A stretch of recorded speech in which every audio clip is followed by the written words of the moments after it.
Hey, how y'all doing? This is Mongo Slade, and today we're going to talk about NXT from December the 16th, 2020, which is, I believe, probably one of the best NXT episodes ever as far as a mat work perspective. It was really exciting. I really dug this episode of NXT. So the show started with Ruff and Kushida versus Johnny Gargano and Austin Theory. So this match was fine for what it was. Austin Theory and Johnny Gargano won. Not thrilled about Kushida losing. I really kind of wanted Kushida to be in the North American title picture and was hoping that he would win this match in order to get into that picture. But of course, he was pretty good. Ruff showed some toughness as the babyface in peril. He almost killed himself doing a dive. He tried to, I guess, springboard off the top rope and he tumbled forward. He kind of slipped and he kind of went straight down, like head first, but he luckily tucked his chin just in case and kind of rolled over, and he kind of, sold his ankle a little bit, so like he might have slipped. It was pretty bad. It was pretty bad. This match had way too many super kicks in it. It was like 40 super kicks in this match, and there was a lot of thigh slapping going on. There was a lot. I mean, that's a Johnny Gargano match, man. I don't see how his thighs probably look like Sheamus's back after a strap match. That's how much thigh slapping that guy does in a single match. It is unreal how much thigh. It needs to be a moratorium on thigh slapping. Him and Austin Theory threw like 300 super kicks. It was way too many super kicks. But it was fine for what it was, I guess. So they did a vignette for Toni Storm. Toni Storm basically says that she is the one who ran Rhea Ripley out of the NXT UK when she took the title from her. Rhea Ripley is she's the reason Rhea Ripley is in NXT in the first place, and she's coming. The last time they wrestled against was in Worlds Collide, which was in January, so almost a full year since their last match. And she says that that Toni Storm who lost that match at Worlds Collide is gone. She's fighting a new Toni Storm this time, and this Toni Storm no longer respects Rhea Ripley, and she's going to win the match. So I was like, okay. So then we get a vignette for Legado del Fantasma. There was a lot of little vignettes throughout this show. Bronson Reed got one. Other people got, maybe, I wrote them down, but I'm pretty sure I remember Bronson Reed having one. But we'll go through them as we get there. So Shotzi Blackheart had a promo. Basically, she talked about that she may have lost at War Games, but her war against Candice LeRae is not over. She broke Candice LeRae's arm, and now she's going to break Candice LeRae's protege. And she howled, oh. And I was like, man, that has to stop. Maybe send her to Stanford for like 3 weeks. Vince will cure her of that howling. I guarantee it. Because that howling needs to stop. That's one of those things that Triple H lets people get away with, that Vince probably will look at it and be like, why is she howling, damn it? What, is she a werewolf? If she's gonna be a werewolf, she needs to have a tail. She needs to have fur. Get rid of that tank. Cover her in fur. And I bet you that werewolf shit will stop then. You give the old man an idea to cover you in fur and make you wear, fake fangs. That shit will stop. It'll stop cold. But, yeah, the howling has to stop. I like Shotzi Blackheart, but the howling has to stop. It has to stop. Okay, so the next match was very fucking good. Tyler Rust versus Tommaso Ciampa. And what looked like it should have been a squash match turned into basically a showcase for Tyler Rust, where he was allowed to do pretty much a little of everything to Tommaso Ciampa. I mean, so Tyler Rust debuted as a student of Timothy Thatcher. He didn't say anything, didn't do anything, but he helped Timothy Thatcher get the upper hand on Tommaso Ciampa the previous week, and now he's making his in-ring debut. And he had not cut a promo. He had an in-ring entrance where he's basically already in the ring, but he looked pretty good. He was in shape. And we found out that he's a 15-year vet, which made me ask the question, how old is this guy? I didn't look it up, but that was crazy. But they did some really good stuff. Like, this match was really good. It was unnecessarily good. You know, like, it was so good. And I was kind of like, wow. It kind of sucks that they didn't have time to put any effort behind, you know, Russ Taylor or Taylor Rust or whatever. Yeah, Tyler Rust. I'm sorry. That's his name. They didn't put any effort into, you know, building him up over time. They just kind of threw him out there like chum and then gave him all this time where he basically put, you know, Tommaso Ciampa in a knot. He worked it. I mean, they got a good 10, maybe 12 minutes. It was really good. You know, they did some really good grappling stuff. Thatcher came down the ringside just to watch, but Tommaso Ciampa kind of expected that he was going to do that. He kind of put a chair on the ramp and, you know, put a Thatcher's Dash Can shirt on the chair, kind of expecting that Timothy Thatcher was going to come down there. And then Timothy Thatcher did. And then when when they ended up outside the ring, Rust pushed Ciampa into Thatcher. And then he tried to kick Ciampa, and Ciampa moved, and he ended up kicking Thatcher. And Thatcher, you know, he was kind of miffed. You know, he wasn't infuriated yet, but he was kind of miffed. You know, Rust worked the arm and the shoulder of Ciampa. Really good stuff. I really liked the axe kick, even though it was, you know, the thigh slapping. You know, there was a snapmare flippity-doo joint that Russ Taylor used, or Taylor Rust, I'm sorry. Tyler Rust, shit. But it wasn't a finish. So he just like, he just let this guy do his shit. You know, maybe these guys knew each other, and Tommaso Ciampa was just like, look, I'm gonna let this guy do whatever he wants. And they had a barn burner. You know, Rust had Tommaso Ciampa in an omoplata, which is basically a finisher hold. Well, you know, when you have the arm locked and then you lock the other arm with your legs, like that's, you know, Deonna Purrazzo uses that as a finish. I've seen a kid in NXT UK essentially use that as a finish, you know, and Tommaso Ciampa got to the ropes on this time though. And Ciampa finally won with Willow's Bell, which is, of course, a hanging DDT. But this match was badass, man. If it wasn't cold, like if this match wasn't, you know, straight up, it wasn't really cold. It wasn't like cold. They had some heat, but you don't know who Tyler Rust is. You know, like we didn't really get a vignette or a video. We just know that, oh, he's a student of Timothy Thatcher. And then we find out this guy's about as old as Timothy Thatcher. Shit. To be a 15-year vet, this guy got to be in his 30s. You know, he's not like 22.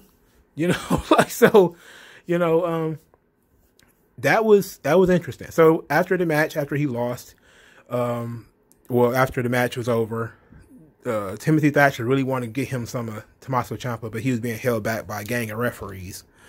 And then, you know, they went into a couple of vignettes. A vignette for Grizzled Young Veterans, you know, who you know went on their list of victories and who they beat and all that type of stuff, and they're soon to be NXT's #1. Karrion Kross and Scarlett also got a vignette, and then when we came back from, you know, to regular NXT, they show a clip of Malcolm Bivens talking to Tyler Rust, and he's like, "You're a star. You're a star. You're going to be a star. You need to get up and brush yourself off." Now, this is also building up from the previous week, where, you know, Tyler Rust had supposedly gotten a business card from Malcolm Bivens. So, hey, I actually remember this guy's name this week. I remember his name was Malcolm Bivens. I just call him Malcolm Belly. But Malcolm Bivens is actually going to be Tyler Rust's manager. That ought to be pretty cool. You know, so I'm guessing that they're trying to say that he's not going to be able to talk or, you know, or something like that. But I'm interested in what they're doing with Tyler Rust. Like, this was a real breakout moment for me. Like, I know I'm pretty sure I saw this guy in Ring of Honor a couple of weeks ago during a Pure tournament, but he looked really good against Tommaso Ciampa. Like, I really liked that, man. I really enjoyed it. It really was the second best wrestling match of the entire night, including anything on AEW. This match was fantastic. Absolutely fantastic. I suggest everybody go watch it. I strongly suggest you go watch it. Dexter Lumis was sitting on a perch while he has an easel, and throughout the night they kept, you know, checking up on him as he did different things, and of course he ended up drawing that he's going to be the host of New Year's Evil, despite the fact that he doesn't talk. So how is he going to be the host if he doesn't talk? I'm guessing he's going to draw pictures. He's going to draw pictures, which ought to be fine. I'm really interested in how they're going to do that, how they're going to make that work. But it's not a necessity that you have to talk anyway, you know. He's probably just going to have like cue cards, that, you know, things that are already pre-drawn that they're going to put up, you know, so whatever. And then we get into what is probably the best match that has taken place on NXT TV in probably all year. Kyle O'Reilly versus Pete Dunne, the #1 contenders match for the NXT Championship. Now, they told us this match was going to be uninterrupted. I was pissed about that. They told me it was going to be uninterrupted. What they should have said is, we will not go away from the action for a commercial. But they did go to commercial twice during this match. But it was a picture-in-picture. So I was kind of miffed at that. And there were some other nitpicks that I'm a nitpick this joint after, you know, pretty much talk about how this one of the greatest wrestling matches ever. This match was bad fucking ass, dog. Anybody who claims that they're a fan of pro wrestling and you did not stop whatever you're doing to watch this match, you're a fucking liar. I mean, it's okay. It's okay to be a hypocrite. It's okay to be a liar. But you can't say that you're not a fan of wrestling and you didn't watch this match and you didn't enjoy it. This match was badass. Now, it started off kind of weird because you had Killian Dane attack, you know, Lorcan and Birch. Drake Maverick came out of nowhere. Then it just turned into a big scrum with Fandango out there, and Undisputed Era even ran out there. And it was just like people everywhere. Well, Undisputed Era was already out there because Kyle O'Reilly was out there. So the two groups got into a fight. Then all those guys came out there, and while they're all outside the ring fighting and rumbling, Dunne and Kyle O'Reilly are just staring at each other. They're not moving. They're not distracted in any way. They're just focused, hyper-focused on one another. Super hyper-focused on one another. And soon as the bell rings, they start throwing hands. Now, this is where Pete Dunne's weaknesses is, because his punches do not look convincing when he starts doing this whole punch thing. Like, he doesn't look convincing doing that. But it still was eye-catching. It was a very interesting way to start the match. These two guys have real heat because Pete Dunne turned on Kyle O'Reilly and they fought at War Games. So there's no need for a lockup and a headlock between these two guys. They can throw hands, you know, as feckless as some of Pete Dunne's punches looked, and as far as some of them didn't even make contact, then but you can generally get around the idea of not starting the match in a traditional fashion because these guys have so much heat already. But this match was bad fucking ass from the jump street. I'm talking like there was so many great counters, so much other great stuff. Like there was a counter from the bitter end into a front face lock. You know, like it was Pete Dunne. Obviously, you know, he focuses on a body part. He got the arm and shoulder of Kyle O'Reilly, you know, stomping him and stretching him. And Kyle O'Reilly's strikes, my God, his strikes are fantastic, bro. His strikes are really good. You know, he did some triple butterfly suplexes that were pretty good too. You know, Pete Dunne had gotten the Kyle O'Reilly in the Tree of Woe and, you know, was stomping his chest and neck, and it was crazy. Now, I didn't like the seesaw and the turnbuckle spot. You'll probably see that on your what the F is this kind of gif, just like you know Pete Dunne's punches, is when they had their arms tied up across one of the ring posts and they were pulling each other's heads into the turnbuckle. I can almost guarantee you we're probably gonna see that spot in other places, but I really wish we won't, because I don't like it. I didn't like it. I mean, it was like, now it probably would have worked if you did it once.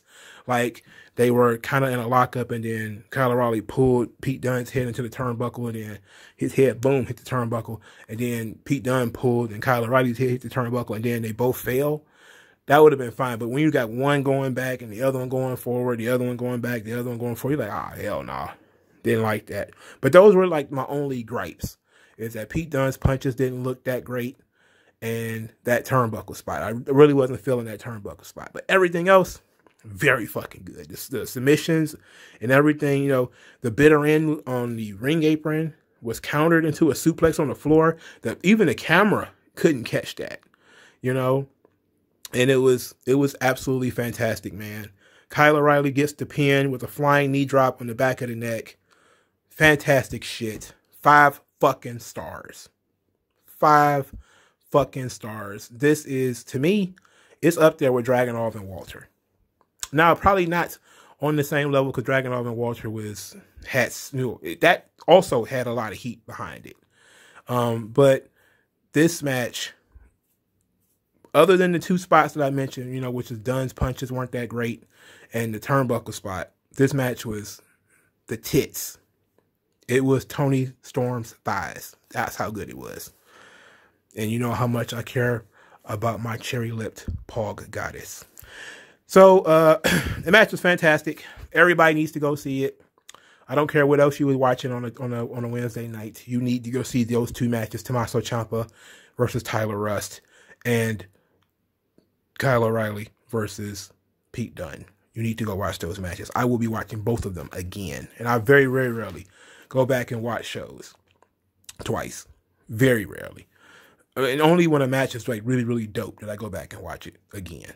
So, we get a promo from Rhea Ripley, who says that, you know, when she was asked about Raquel Gonzalez, she said Raquel Gonzalez is really tough on a team. That, you know, in War Games, she was really tough because she was, you know, with a bunch of other people. When she's by herself, she always backs down. And that, you know, she's going to finish this Toni Storm situation because Toni Storm is a piece of trash. I completely disagree that Toni Storm is a piece of trash, but Rhea Ripley has a difference of opinion in me. So she says that Toni Storm says that, you know, she's a different person since the last time they wrestled, and Rhea Ripley says she is too. And she's going to show her how different she is tonight on the show. I was like, okay. So then we get another awesome vignette between Xia Li and Boa. Still the best shit on Wednesdays. Xia Li is crying and throwing kicks. We don't know what she's kicking, but she's sweating and she's bleeding, and, you know, and we don't know what's going on. And the master is yelling for her to hit harder, hit again. And then the camera cuts to Boa, and Boa's on his hands and knees and he's bleeding. He's begging for this to stop. Like, stop this. You know, enough. I can't take any more of this. And, you know, the master like, keep going. And then we find out that Xia Li is kicking Boa. And she's punching Boa. Like, she's being forced to brutalize Boa. And he's being forced to just sit there on his knees and take it. As she kicks him in the chest as hard as she can. And the old man is telling her to kick harder. You know, punch him harder. And she's crying the whole time, and he's crying. And I'm just like, oh my God, what the fuck? Like, this is like this is, this is like putting your brain in backwards. I was like, whoa. The fact that people are not talking about this goes to show that how far we've fallen as a wrestling community, man. Because those 3 things that I mentioned that's on this show, Tyler Rust and Tommaso Ciampa, Pete Dunne, Kyle O'Reilly, and this should be the topic of every conversation. Like, these things are serious, serious shit. This is serious, cinematic, brutal, vicious stuff. Like, it is psychologically damaging that to be forced to beat up your friend this badly, and he can't fight back. You know, and I know they'll never do the reverse, but mentally, it was insane. I love that segment. Great segment. Then we get something that's not so great. The low point of the show. Shotzi Blackheart defeats Indy Hartwell by disqualification. What made this so bad? Not Shotzi Blackheart. It was all Indy Hartwell. I mean, boy. Indy Hartwell, man, she was so awkward. She was like, it was like she was walking on stilts, man. She was unsure of herself. I don't think she had enough confidence. Like, they used to call her impressive Indy Hartwell. She was nowhere near impressive. I was not impressed. She was very tentative.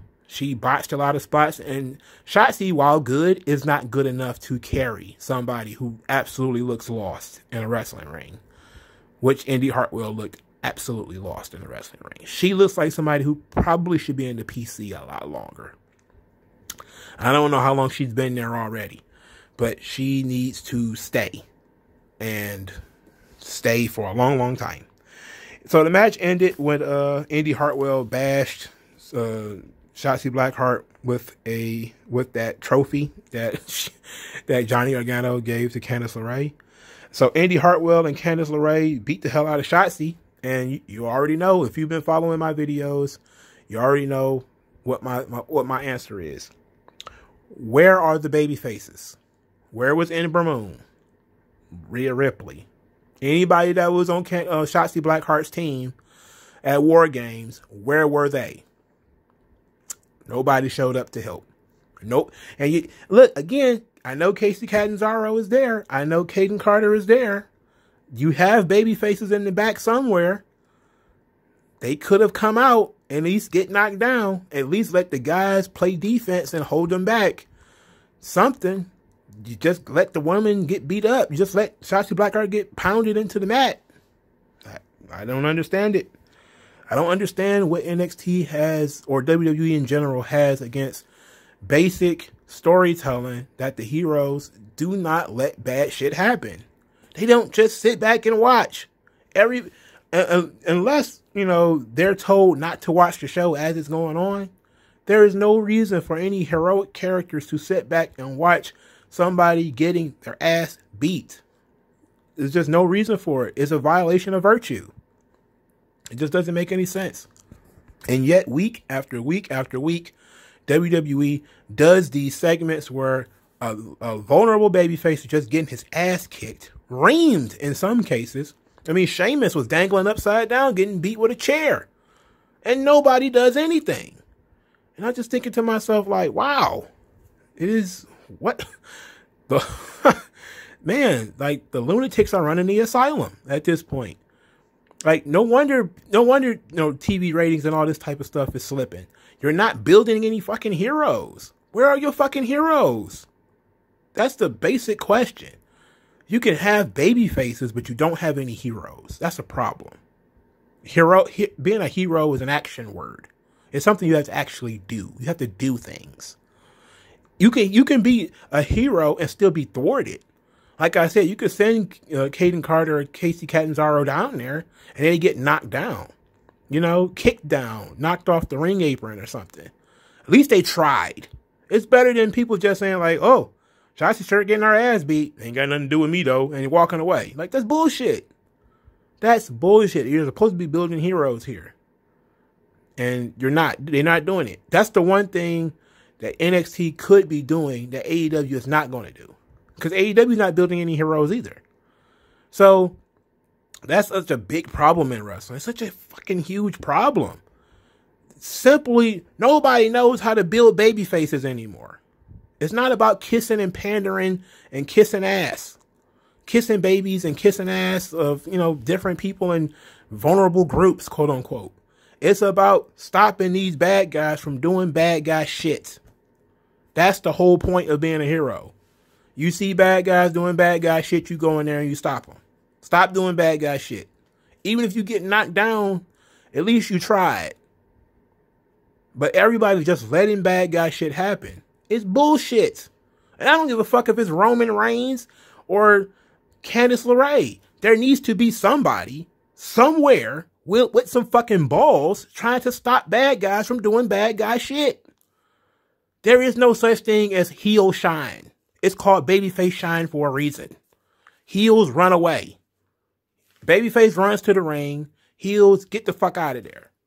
Now you may say, well, we're going to give it some time. Maybe you have some referees hold the guy back a little bit, because like, hey, get back. And then that gives the heel an opportunity to take note of what's going on, get one last kick in, and then slide out of the ring so the babyface can have the ring. And then you have somebody for the heel to fight next week or something like that. You can tell a different story. What the fuck are they doing? Why do you just let people like this? This is why it makes me so mad. It makes me so mad because it's so simple, right? It's the very base. It is one of the most simplest concepts in all of wrestling.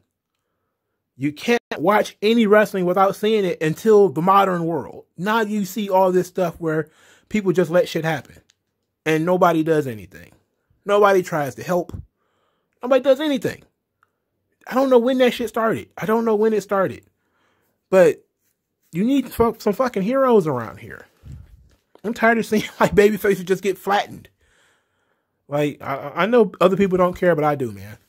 Like, I care. Because I think that this stuff is supposed to be a morality tale. You know, everybody will tell you, well, it's simple black hats and white hats. Yeah, that's exactly what it is. Then act like it. Produce some fucking heroes. So, Karrion Kross had a vignette. There's also a vignette for Bronson Reed. So, Karrion Kross had a match against Desmond Troy. The match was about, so Karrion Kross, I missed this guy, man. The big entrance, Miss Scarlet looking like Maleficent. I like that they didn't put him immediately back in the title picture. They're going to reestablish him. So they go into with the whole rebuild, reclaim. I forget whose story that was. Was that Seth Rollins? I believe they also did it for Triple H. The rebuild, reclaim. So they're going to give Karrion Kross somebody very, very good, very tough for a next opponent. And it's actually going to be Damian Priest at New Year's Evil. And I can't wait. That's going to be badass, man. So Karrion Kross said Priest's time is up. He better tuck his chin because his ass is his. And I was like, ooh, yeah. I'm waiting on that one. That was going to be good. Of course, Karrion Kross killed this Desmond Troy guy. Desmond Troy, I'm pretty sure I saw this guy a bunch of times. He's built like D'Angelo Dawkins, but I don't think he has much of a future. But then again, I haven't seen him talk, or I don't know like what his deal is. Is he like a job guy? Is he in a performance center? I don't know. If you know, let me know in the comment section.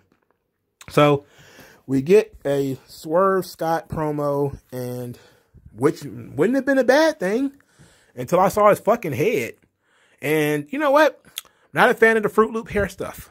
Not a fan of the Fruit Loop hair shit. You got your blues and your pinks, especially dudes with dreadlocks. Like, come on, bro. Come on, man. Why you have to go and put the whole fucking LGBT pride flag in your goddamn head? This Fruit Loop shit got to stop. Like, I'm tired of seeing it with rappers, and now I got to see it with wrestlers too, especially black wrestlers. Fuck. Come on, bro. How Bray Wyatt gonna have better dreads than you? Anyway, Swerve's promo said that basically that Jake Atlas is a hell of an athlete, but he's been in NXT longer and been honing his craft longer. So he was frustrated. That's why he didn't shake Jake Atlas's hand. But, he said he talked to William Regal and they said that they're going to be a rematch next week. But he also said that this kind of thing is really blown out of proportion. People are really making too big of a deal out of him not wanting to shake hands with old Jake Atlas. I was like, okay. So immediately after that, here comes Everrise to cut the most coked out promo of the last 20 years. And I loved every second of it.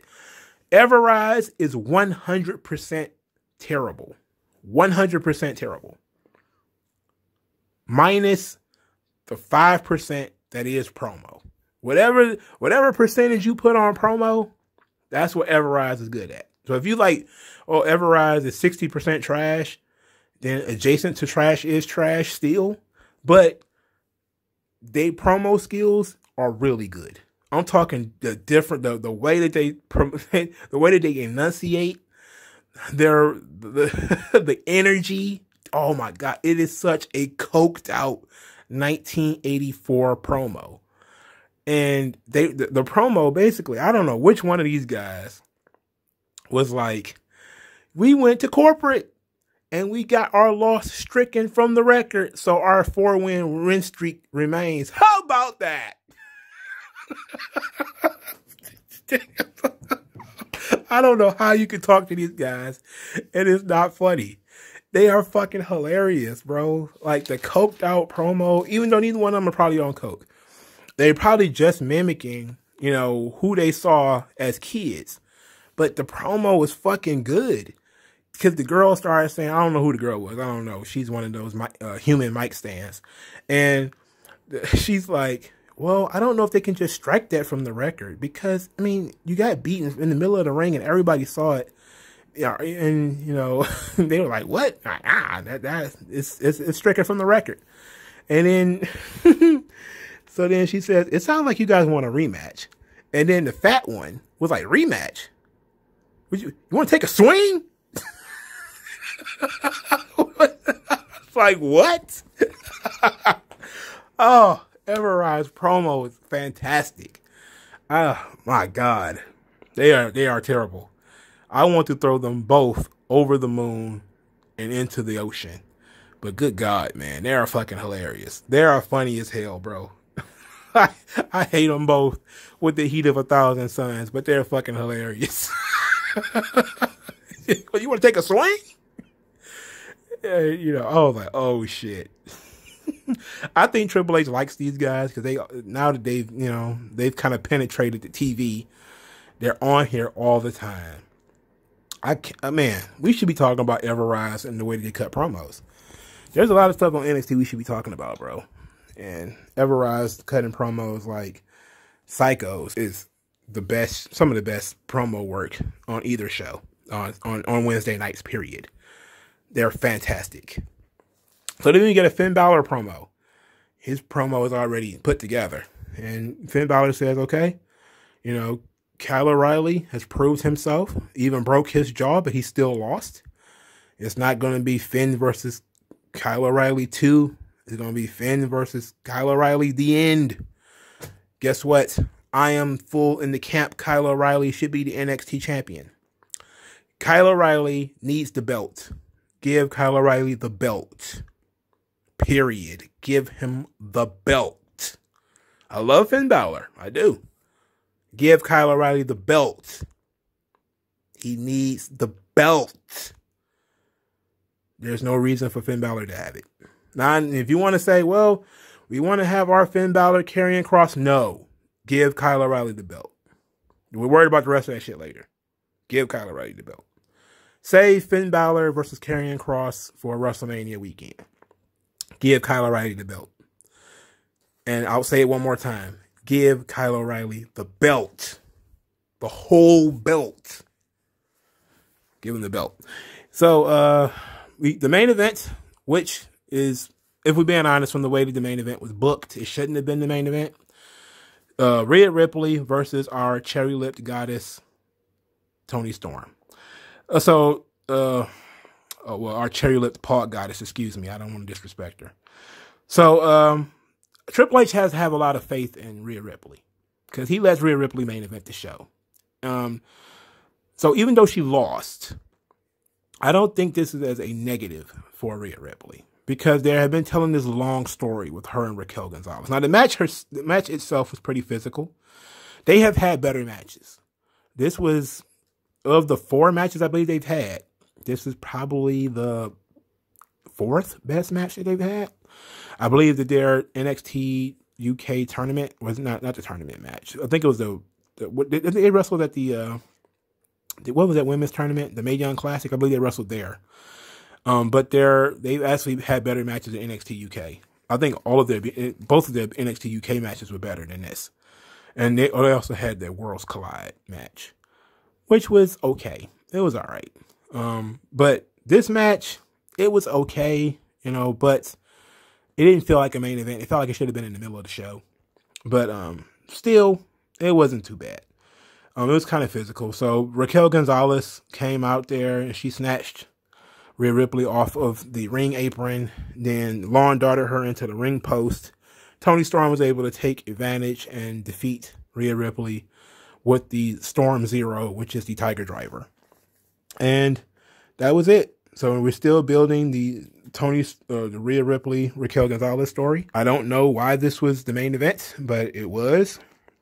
And it was a weird finish for a main event, Triple H has a lot of faith in his girls. He does not mind letting his girls main event the show. I don't mind our cherry-lipped Paul Goddess main eventing the show at all. No problem. Do have a problem with, again, no heroes coming down there to stop Raquel Gonzalez. And I do wonder, what kind of gimmick are they going to put on this Rhea Ripley Raquel Gonzalez match? I don't know what kind of gimmick you could possibly put on it. Like, no disqualifications, fall count anywhere, steel cage. I don't know. Like, because you can almost guess that there's going to be some type of gimmick to Timothy Thatcher versus Tommaso Ciampa. I'm still praying for the fight pit. I want that fight pit. But, I don't know if they're going to have so many big matches on this one show. They've already set up Kyle O'Reilly versus Finn Balor. That match is probably going to eat up 30 minutes. I doubt they're going to go the full 40 that they went last time. They're probably going to do a good 20, 25 this time. So that means you're probably going to have room for one more big match. And it's usually going to be a women's main event. You already got Cross and Priest on there. That match is not going to go very long. It's probably going to go about 10 minutes. So you probably got like an hour accounted for already. So that means you got maybe, 30 minutes for the women. So that's probably going to be Rhea Ripley's time. So what kind of match do you have between Rhea Ripley and Raquel Gonzalez? It had to be something like steel cage or submission match or, I quit or something like that. That's actually be like overbooked for an episode of NXT, if we're being honest. But this match actually needs some type of stipulation. And to be quite honest, a lot of people are saying that this is going to be the end for Rhea Ripley and Damian Priest. That New Year's Evil is pretty much them being written off TV until the Royal Rumble where they pop up and, end up moving to Raw or SmackDown or something like that. Now, I don't know, man. I think that NXT needs to keep these people. It needs to keep them for a little while longer. They need to keep them till after WrestleMania. Because after WrestleMania, then we're going to start looking at maybe cuts and, some people going to be leaving and different things like that. You're going to have some spots opening up. Then you're going to have maybe new champions, new contenders needed. It's going to be a desire to freshen things up even more. I definitely see both of them going to the Royal Rumble. But it could also be a flip where it's not Rhea Ripley that's going up, but rather Raquel Gonzalez could be going to the main roster. Could also be possible. Karrion Kross is not going anywhere. Doubtful that Finn Balor is going anywhere. So we're looking at a situation where we kind of write off, are we writing off these characters? But I'm getting ahead of myself. I do believe we need some kind of gimmick for Ripley and Raquel Gonzalez, but I don't know what kind of gimmick works. There's two towering Amazons. They've already had a straight up one-on-one main event. Pretty good match too. What do you do to take it to the next level? Just have a simple no DQ match? Because then, you have Dakota Kai running around that joint. And apparently NXT doesn't believe in heroes. So nobody's going to be in Rhea Ripley's corner. Maybe you do a lumberjack match or something like that. Who knows? But this episode of NXT was fantastic. Really good shit. Outside of Indy Hartwell, it was good shit. It gave you some good promos. It gave you some good vignettes for people who will be returning or that they're reintroducing, like Bronson Reed and Grizzled Young Veterans. So it was good shit. NXT was good shit this week, man. It was fun. It was a fun show. I fully enjoyed it.